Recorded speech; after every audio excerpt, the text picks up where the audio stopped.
Everyone thinks that teens in our world today use alcohol, tobacco, or drugs to cope with everyday struggles. You may think they do. But they don't. Welcome to the But They Don't podcast, a podcast for teens, by teens. Join us as we cover substance use prevention, mental health, community conversations, and more.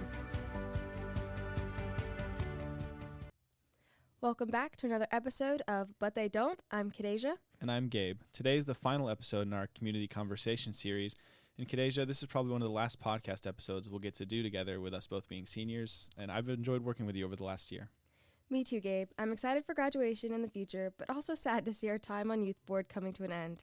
I've been involved with Youth Board since 8th grade, and it's been a huge part of my life, and I'm going to miss it. This week's blunt truth is really sad statistic. According to drugabusestatistics.org, 50% of teenagers in the United States have misused a drug at least once. That's why our work is so important. We've got to spread the word about the dangers of substance use and misuse. That's why we are excited to have Martine-Allen here with RIZE Prevention. Welcome, Martine. Thank you so much for having me. Tell us a little bit about RIZE Prevention and what you guys do.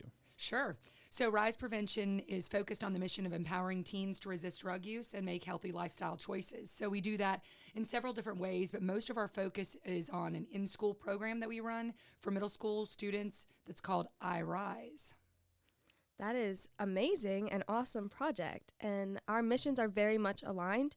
Youth Board has been in existence at Behavioral Health Service of Pickens County for over 30 years and has always worked hard to reduce youth substance use in Pickens County. We're happy to be able to spread our prevention message even further with this podcast. Absolutely. You know, I can't tell you how impressed I was when I first learned about you all, because that's what we need. You know, the youth are our future. You are our future. And so someone has to be investing in making sure that future looks bright. And there's no better way to do that than to have you as peers investing in your own generation of peers. So what have you learned about teen substance use through doing RIZE Prevention? What have I not learned? It's been about 5 years that I've been developing this program. I've worked with the federal government, still working with them, working with the Department of Education, lots and lots and lots of research. But you know what? Most of my learning has been boots on the ground, meeting teens who are struggling with wanting to belong, wanting to fit in, wanting to be validated, wanting to know who they are, why they're here. And so what we really are trying to bring to the forefront through RIZE Prevention and our RIZE program is the fact that no one's ever really talked about teens using substances as self-medication for the emotional issues and needs that they've got going on. You know, as teens, y'all are going through a lot, right? Emotionally, you need to know where you fit in, what you're going to do for the future. Some of you also do not come from very tight-knit families, so you've also got family issues going on. And that's a lot to navigate along with just puberty itself. Let's be real, right? So that's really what I've learned most from is our interaction with teens who we are able to help through this program, who we're able to guide and mentor to stay away from drugs as a way to self-medicate or to cope with life. And I've learned a lot.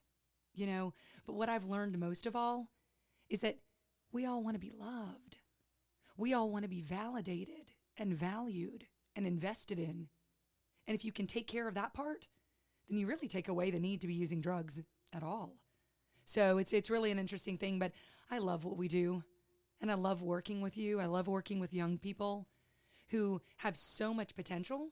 And I'm really out there fighting for you so that there's not a world out there to want to sell you lies, if you would. I'm very honest about what I do. Okay, the world loves to sell people lies that could compromise your future.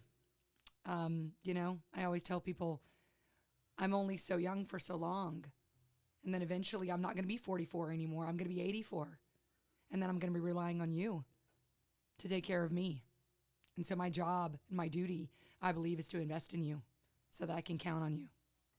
I think that's really impressive and also kind of comforting because a lot of times whenever like the conversation revolves around like substance use or things like that, you don't always hear like that kind of positive like attitude around it because it's not always like acknowledged that it, like the reasons might be for emotional problems.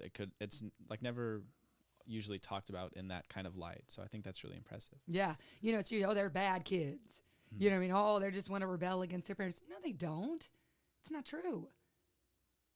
All of us want to be happy. We want to be stable. We want to be peaceful. We want to be prosperous in what we do. And there's no one who would willingly go out and destroy their life. Do you know what I'm saying? Yeah.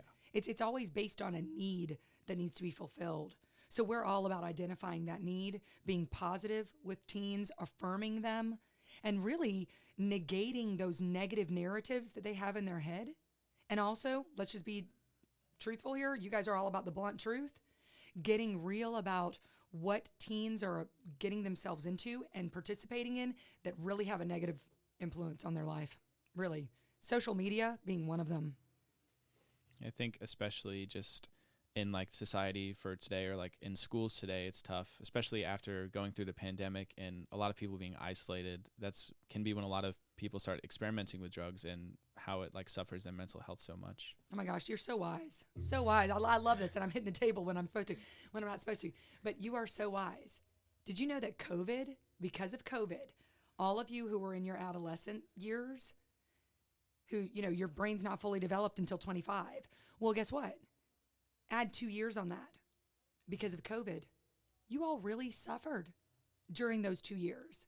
You were not able to socially develop that right side of your brain properly.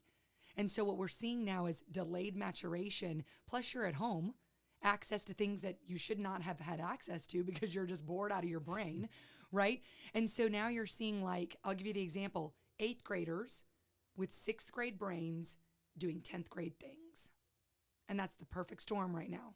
And that's what we're dealing with. So what's your opinion about how teen mental health and teen substance use can go hand in hand? Oh, they are absolutely linked. Absolutely linked. The connection between the two is undeniable. I'll give you these stats. So right now we've got 3 out of 10 middle schoolers having done some sort of substance, okay? And even I want you to understand, there are some things that people don't consider substances that actually are. Let's put out their energy drinks. Those are stimulants. Let's talk about overusing caffeine. That's a stimulant used in a wrong way. Let's talk about medication that they're prescribed, whether for Adderall or depression, and using that in wrong ways. So that's also considered misuse. So you've got 3 out of 10. Let's not talk about the vaping, right? Out of control. And then you've got that number going up to 8 out of 10 with middle schoolers. So put those statistics together with 9 out of 10 addictions start in the teen years. And out of those 9 out of 10 addictions that adults are going through, right, at least 8 out of 10 of those are linked to some kind of mental health issue. So that link is undeniable.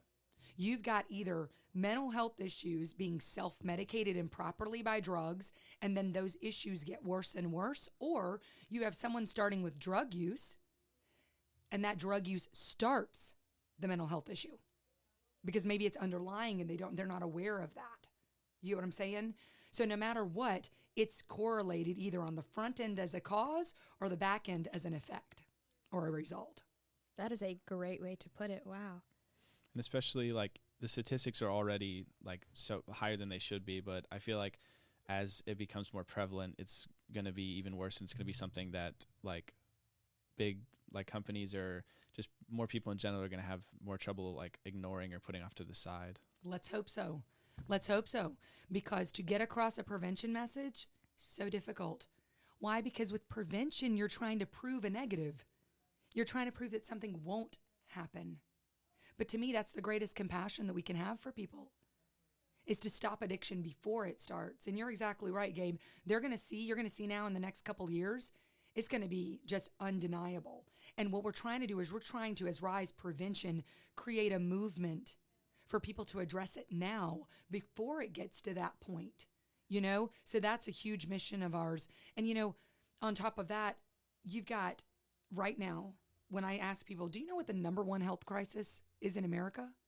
What it is in South Carolina and in Pickens County? Teen substance use. That's it. And so hopefully you are right and that people will start being able to not deny it any longer and address it. Well, thank you so much for coming in today. Is there anything else that you'd like to add that we may not have been able to talk about so far? Yes, I want to talk about you.